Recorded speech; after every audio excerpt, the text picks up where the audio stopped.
आसाऊ आहियूं लाल वापारी हर नाम जा, अचन जे आस करे लाल तो वट घोट घणा। ॿिया बि ॾातर ॾेह में कातो में मर्द मणिया, हाणे जोशी जुंग घणा। ओ जो कायम आ कल जुग में, कायम आ कल जुग में दाता दायम तुंहिंजा कम।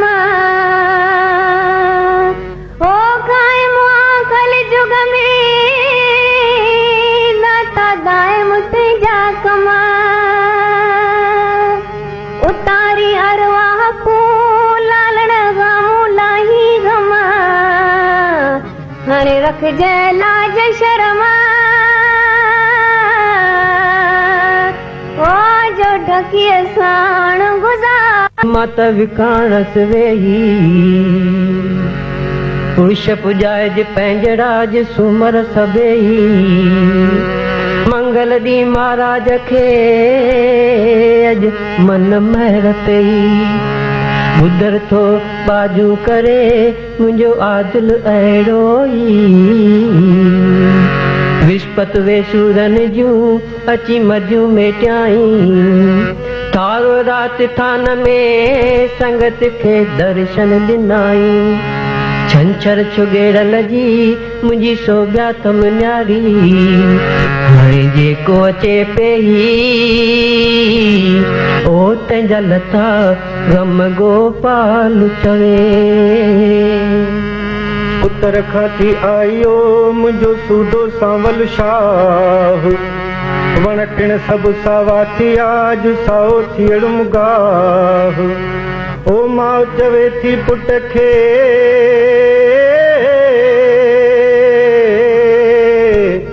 ओ पुट मखण वठी खाओ, तुरंदुम ताराज़ीअ में अॼु पैसे लॻड़ो पाओ। अहिड़ो सूदो सांवल शाह ओ जो ॾींदो ॾाण संगत खे। हे जिंदालाल ओ मुंहिंजा 40 वारा घोट, ओ मुंहिंजा लाल साईं बेड़ा बने लाई।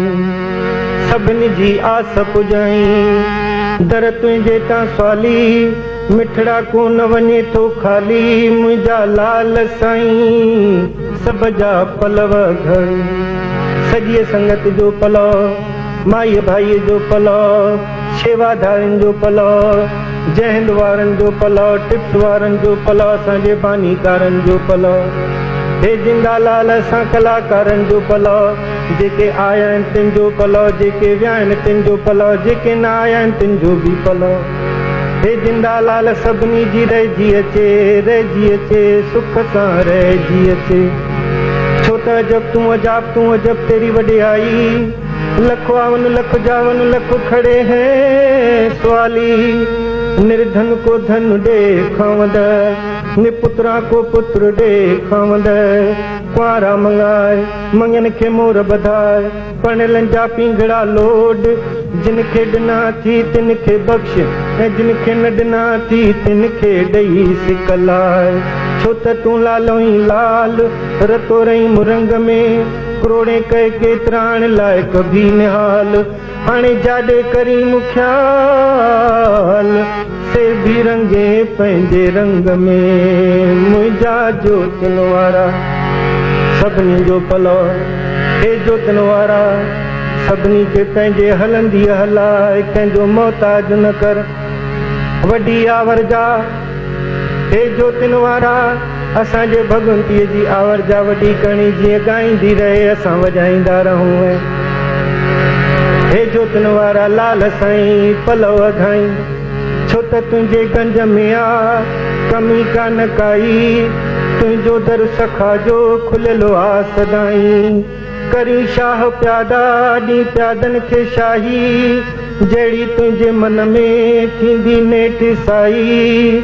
तुंहिंजे दर तां सवाली वरे कोन खाली, जय सजे मन में लाल तेरी तो तप जाई गज कर बोल मरलाल की जय साधु बोलो शिव आज के आनंद की जय।